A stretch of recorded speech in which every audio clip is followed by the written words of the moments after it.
vuelta, amables televidentes, conversando con el abogado Rafael Maldonado de Calas sobre consultas comunitarias en Guatemala. Este es nuestro tercer segmento. Hemos estado viendo las bases legales un poco y un poco la historia reciente de consultas comunitarias, ¿verdad? Y comenzamos a vincular consulta comunitaria con los temas de minería. Entonces yo ahora quería pedirte, Rafael, que profundizáramos un poco en esa necesidad de hacer consultas a la luz de, digamos, la dinámica minera en Guatemala, tal vez porque es más nueva, tal vez porque nuestra economía no ha sido una economía minera, ahora esto resulta importante, pero también otro tipo de megaproyectos, ¿verdad? Como hidroeléctricas y otros. ¿Qué es lo que pasa que ahora resulta tan importante la consulta comunitaria? Bueno, creo que definitivamente los proyectos extractivos, lo que hizo levantar la voz de las poblaciones, de las comunidades, fue el tema del agua. Y obviamente ese recurso agua, ese bien natural, es parte de ese territorio que las comunidades indígenas o no indígenas han utilizado ancestralmente. Obviamente cuando ves que una empresa minera, por ejemplo, que es el tema en el que yo me especializo, usa en una hora la cantidad total de agua que una familia de 6 personas usa en 20 años, entonces ves el tema de lo que llama la atención, ¿verdad? Aparte de esto, el tema de las implicaciones ambientales sobre otros temas, contaminación, etcétera, ha hecho que las comunidades se vean alarmadas ante la imposición de proyectos mineros en sus territorios. Entonces, de ahí viene el tema de la consulta. Inicialmente, los pueblos indígenas en el occidente empezaron con la consulta del Convenio 169. Zipacapa, si no estoy mal, fue la primera que lo practicó y luego se han venido más de 80 consultas comunitarias sobre proyectos específicos. Y los pueblos campesinos no indígenas, muy preocupados principalmente en el occidente del país, también veían que las empresas migraron hacia aquel sector. Y entonces fue donde descubrimos que el mecanismo perfecto debía ser el tema de la consulta municipal. Obviamente la preocupación de la población es el agua y la contaminación que se genera. Y desafortunadamente esas preocupaciones han salido ciertas porque tú ves que, por ejemplo, en el caso de Santa Rosa, ya la empresa tiene una denuncia por contaminación industrial. Estamos por ir a audiencia de etapa intermedia, me corrijo, para ofrecimiento de prueba, donde el gerente de la empresa minera ya está por enfrentar ya fue enviado a debate oral y público. Entonces, esa era la preocupación, por eso es que surge la necesidad, pero también habían dos perspectivas diferentes, y esta parte es muy personal, es de los análisis académicos que yo he hecho, es que por el lado del convenio 169 los pueblos indígenas tenían una necesidad de reivindicar la lucha por su territorio y hacer valer sus decisiones políticas. Y las consultas del convenio 169 eran la herramienta ideal para lograr esa reivindicación de derechos de los pueblos indígenas y que afortunadamente se han reconocido como tal. Y la Corte ha establecido ya, cuando digo la Corte es la Corte de Constitucionalidad, la violación a ese derecho y ha suspendido proyectos mineros. Y en el oriente, pues la población también estaba en esa lucha. La población lo que no quiere es los proyectos de su territorio y entonces buscaron en ese espectro jurídico el desarrollo de las consultas para rechazar la imposición de proyectos. En ambos casos los resultados son exactamente iguales. 99% de la población se opone a la instalación de proyectos en sus territorios y de una u otra manera han utilizado esa herramienta para detener el avance de los proyectos. Desafortunadamente, este gobierno del señor Jimmy Morales, pues siguiendo la línea de los otros gobiernos, a pesar de que en los territorios no hay la aceptación de la población y más bien se evidencia un rechazo, empezó nuevamente con el otorgamiento de licencias mineras. La primera licencia minera que está otorgando el gobierno de Jimmy Morales se llama Progreso Osuna en el municipio de San Luis Jilotepeque. Y es bien contradictorio, porque el programa se llama Avances y Desafíos, ¿verdad? Sí. En los avances que hemos tenido, jurídicamente la Corte de Constitucionalidad ha reconocido que las licencias mineras se otorgaron violentando el derecho de consulta de los pueblos indígenas. Eso es un avance, se ha ido acumulando decisiones en esa misma dirección. Doctrina legal. doctrina legal que en materia de consulta de pueblos indígenas se ha violentado el derecho y se le ha ordenado al Ministerio de Energía y Minas que le corresponde hacer las consultas correspondientes. Sin embargo, viene el gobierno de Jimmy Morales y empieza con este proyecto en San Luis Jilotepeque, Jalapa, lo lleva adelante, publica la solicitud y nunca en la vida había realizado la consulta a los pueblos indígenas. Entonces tú ves que el principal desafío para unir el avance y el desafío es que los gobiernos cumplan con lo que la Corte de Constitucionalidad está mandando, ¿verdad? Entonces ahí vemos una contradicción en donde pues prácticamente no hay la voluntad política ni siquiera de acatar las órdenes del más alto tribunal constitucional del país, ¿verdad? Y eso es peligroso porque las poblaciones no están dispuestas a permitir que se impongan ese tipo de megaproyectos si no se les consulta previamente, ¿verdad? Y que se respete el derecho de consulta.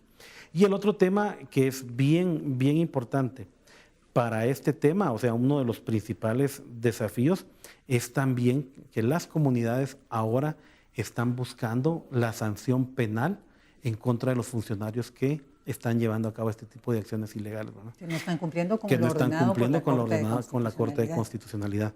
Y el otro tema es que durante el gobierno de Otto Pérez se otorgaron 3 licencias de explotación y ahí no fue por el tema de consulta, pero se impugnó el otorgamiento por violación al debido proceso, se violaron los derechos de poblaciones. También la Corte de Constitucionalidad confirmó que las 3 licencias fueron otorgadas en violación al debido proceso y han sido suspendidas en forma definitiva, y también el Ministerio de Energía y Minas no quiere acatar las resoluciones del tribunal. Entonces hay un tema donde, si bien hemos ido avanzando en tema de corrupción, disminuyendo la impunidad, pero en el tema de delitos de funcionarios públicos creemos que es hacia donde tenemos que ir anteriormente. Y un tema que antes de terminar este segmento sí se me olvidaba porque ya no lo hablamos, es el otro tipo de consulta, es la asamblea que se establece en la ley de los consejos de desarrollo, y que en el tema de la descentralización es la máxima voluntad de una comunidad.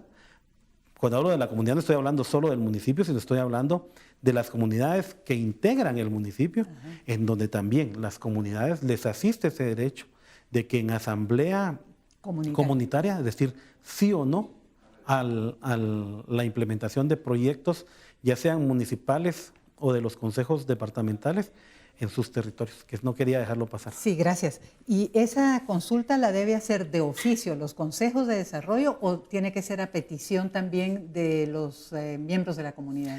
Ahí es mucho más interesante porque los COCODES que no han sido politizados mantienen sus asambleas regulares, y es ahí donde se hacen. Pero en ese tipo de asamblea comunitaria, pues cuando hay reunión de los COCODES, cualquier persona puede llegar a solicitar que se ponga en consulta de la comunidad en la próxima reunión que vaya a celebrarse. En Guatemala se han celebrado en San Rafael Las Flores, porque ahí, como el alcalde municipal no permitió el desarrollo de la consulta, se hicieron al menos 7 asambleas de consulta. Lo vamos a dejar ahí y vamos a ir a nuestro último corte. Regresamos en breve para concluir esta interesante conversación sobre consultas comunitarias en Guatemala.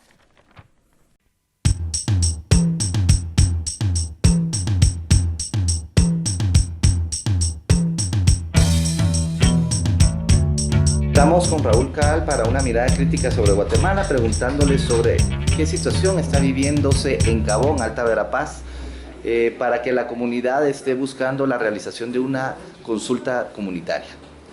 Nosotros somos los representantes de la organización Echín, nuestro pueblo de Santa María Cabón. Hemos organizado por una consulta de vecinos en nuestro pueblo de Santa María Cabón. Ya llevamos más de un año de estar ya organizando la gente, y nos organizamos por muchos problemas que hemos tenido, que hemos visto en nuestro pueblo por las empresas de 2 proyectos de hidroeléctricas en nuestro pueblo, y por esa razón nosotros nos organizamos y así fuimos ya también directamente solicitar una consulta ahí de vecino a través de la Municipalidad de Cabón. Y pues ya conforme el tiempo también la Municipalidad de Cabón nos dio el acuerdo municipal y al acuerdo también el acuerdo municipal y el reglamento municipal. Pero lamentablemente ya conforme el tiempo ya la población, ya somos 195 comunidades y estamos hablando de 78.000 o 75.000 personas a nivel del pueblo. Y en ese caso de que nosotros cuando ya estábamos ya para celebrar la consulta de vecinos, lamentablemente la empresa puso un amparo provisional en contra de la consulta, pues ya casi llegando a la celebración de la consulta. Por este caso, pues nosotros como campesinos, como pueblos indígenas, ya estamos organizando para ver de qué forma pues nosotros podemos ya celebrar una consulta de buena fe, pero sin embargo todavía estamos en espera de la revocación del amparo que puso la empresa. Nosotros, como decía el compañero, nos hemos organizado por una causa, problema que causó de una empresa que se llama OSHEC 1 y OSHEC 2, que fue a invadir los dos ríos, el río Cabón y el río OSHEC. Entonces, yo creo que nosotros estamos aquí para defender los dos ríos que lo capturaron. Entonces, yo creo que aquí nosotros, pues, la gente del municipio de Cabón manifiesta su derecho, por lo que no hubo consulta del inicio de la empresa. Entonces nosotros, después de un año del inicio del trabajo, nos dimos cuenta de que se estaba construyendo hidroeléctrica. Entonces, cuando nosotros nos organizamos para ver qué estaba pasando, de dónde, si hubo licencia de construcción aparte del Ministerio de Energía y Minas, el Medio Ambiente y la municipalidad. Entonces sí, la municipalidad nos otorgó documentos donde nos dimos cuenta de que sí hay una consulta, que hay una licencia de construcción. Entonces nosotros lo que manifestamos es de que se haga una consulta. La empresa ha mentido a nivel nacional, internacional, de que en Cabón ya hubo consulta, pero legalmente todo eso es mentira. Nosotros manifestamos y estamos en pie de lucha para lograr la consulta. Como decía el compañero, ¿verdad? Que el 31 de julio era una fecha ya oficial donde se iba a celebrar la consulta, donde la municipalidad otorgó el reglamento, el acuerdo municipal y también la comisión que iba a verificar todo lo que es el resultado de la consulta. Ya estaba la gente preparada para ese día, pero resulta que la empresa puso un amparo ante un juez de la primera instancia de Cobán. Entonces, es por eso nosotros estamos manifestando de que se revoque ese, porque hay 78.000 habitantes de Cabón que fueron violados el derecho. Entonces, nosotros lo que queremos es que nos respeten de poder realizar esta consulta. Lo que pedimos es que la empresa se retire y que los dos ríos que tienen capturado que dejen libres.